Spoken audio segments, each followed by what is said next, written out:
Remove the end part of the skid. Thread the skid's front end through the cable connector. Connect the camera to the cable connector interface and tighten clockwise.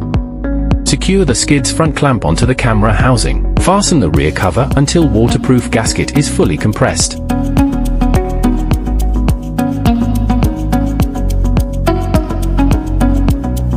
The skid features a patented modular design. Both roller assemblies can be detached. Fan-shaped plate components, anodized aluminum, are removable. After removing these modules, the bracket converts to 90 mm diameter fixed skid.